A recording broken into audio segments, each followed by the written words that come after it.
Hello fellow plastic throwers, this is Fulcrum, and in today's Airsoft video we're going to be taking a look at my Airsoft Claymore setup and how I carry it around on the field. And to start off with, we've got the bag, which is a Claymore bag. If you search Claymore bag into eBay you should get something similar. Inside, as we'll see in a minute, it has two pouches, one either side, which allow you to slide a Claymore into each one of them. Of course I don't have two Claymores, so I have the Claymore in one side and all of the gubbins and ancillaries on the other side. Now you can get these with slightly different interiors because some people have tried to make them into, laptop bags or Chromebook bags. If you want, you can probably use those bags if you want, but I wanted something that would hold the Claymore still so nothing's flying around when I'm running around. Now the camo pattern of this bag is British Woodland DPM. It is my go-to camo pattern. I think in British temperate conditions it works incredibly well. And at my local site Mad Dog Airsoft, I find that this camo works incredibly well, especially in the woodland area. Now annoyingly, I managed to break the strap of this bag. I have no idea how I've done that. In fact, this happened just as we were running forward to locate Santa in the video where I booby-trapped that Santa dummy at Mad Dog. I was running forward and I just remember the bag just fell off my shoulder, and I have no idea why that's happened. So I tied a figure of 8 knots in the strap, and that seems to have, it's not the best, but it works, so I'm going to leave it alone for now. But it's still a really good bag, and I don't think that's the bag's fault. I have no idea why it's failed. It's not like it's overloaded, it doesn't have much weight behind it. Right, so we've got the bag done. Let's look at what's inside. Now I have got a few things missing from in here. I haven't got the camera and all of the ancillaries for that. And on the left side here we have, first of all, we have the clacker. Now last time I used the Claymore I didn't actually have the clacker with me because I don't trust this completely. It seems to have a mind of its own, and I wouldn't trust the wireless side of the detonator to work when you need it to. So I left this out of my kit because I didn't want it to be a distraction. I wanted to be able to work without it. I didn't want me to then go, oh, I could use the wireless and then try and rely on the wireless, because I've not got a single kill with the wireless side of things. It's not worked. It doesn't fire when you want it to fire. The signal's all over the place, so I need to look at that and improve that. But I do like the clacker design. Next up on the left side we have probably one of the most vital bits of equipment that's got the most use, and that is the tripwire.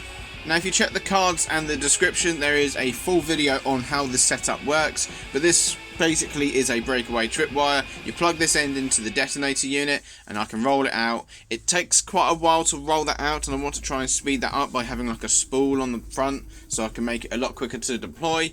But basically if someone walks for that tripwire it yanks that away from the detonator and it unplugs, so it's not a trip hazard because it disconnects completely, and it also is unlikely to damage anything, although I have lost quite a few connectors with this. But I've used quite hefty string now. I could have used fishing line, but couldn't be bothered, so I just grabbed some normal, I think it's just polyester string, and I just chucked it in a can of paint, and it seems to work alright, and it's a lot stronger than the stuff which came with the Claymore. Of course, if I'm going to be using the command detonation mode or the dead man's paddle, I will not have to pull this out of the bag, but I still have it with me nonetheless because you never know when you might need it. Next up we have a cloth bag of ammo. Now it's worth pointing out I did use a mixture of some old crap heavyweights, 4.3s, 4.5s and 4.8s. However, if you use heavier weights in the Claymore, you will seriously rob yourself of range. So I've just chucked in some 2s and 2.5s in here. And those little sample bags you get with guns, it's really worth keeping a hold of these if you want to run with a Claymore. And as long as they're not too heavy, they should work fine. And next up we have the MFED, which is the multi-function electronic detonator. And that's basically the brains of it all. That's what fires the Claymore here. We'll have a look at that in a second. And what I've done is, with the wire that you plug into the Claymore, I have it loose. I used to wrap it round the MFED, but you want it loose because that way you can pull it out nice and quickly. Don't get it tangled because that will obviously cost you a lot of time, but having it wrapped round the detonator it just took too long. And you want to be able to shave off every single second that you can when it comes to deploying this thing. Granted, most of the times that I've deployed this has been when we've been digging in on a defensive game, so I've been able to get it done before the game starts. But sometimes you won't have that luxury, so this should hopefully speed things up, just being able to pull the wire out like that rather than having to unravel it. But the most important bit of a Claymore setup, as I'm sure you would imagine, is the main charge, the M18 Claymore itself. So as you would expect, this is what sends the enemy back to respawn. It is a spring-loaded diaphragm slingshot sort of thing that just fires out a load of BBs. The front flies open and a diaphragm stretches out and fires loads of BBs out at the front of it. And again, you can check out the more detailed description of this setup in the cards and in the description. I do plan on doing some sort of guide as to how you can use a Claymore, well, I say effectively, how you can use a Claymore in the first place, like placement and how to load it and how to set it up and all that. So keep an eye out for that. I'm not sure how to do it, but I'm sure I'll figure something out. So that is my Airsoft Claymore setup, and this is how I transport it all, and it works quite well. I like this little satchel. It works really well at holding, being able to have it slung over your shoulder. And once I've deployed the mine, what I'll do is I'll just sling the satchel into the bushes nearby, or I'll put it out of bounds so it's out of the way, and then later on I can then grab it and pack it all up into the bag. But I really do like this bag, and if you do consider getting yourself an Airsoft Claymore, which, I mean, recently I've had, like I said, I've had a bit of a bad time with it. It is definitely, it's still interesting, and when the mine costs 30 quid, if you're willing to get it from China and wait 5 years for it to turn up, it's a lot cheaper than trying to buy the official Airsoft ones, which are like 200 bloody quid if you can find them. So I don't, it's up to you really. It's a difficult thing to use.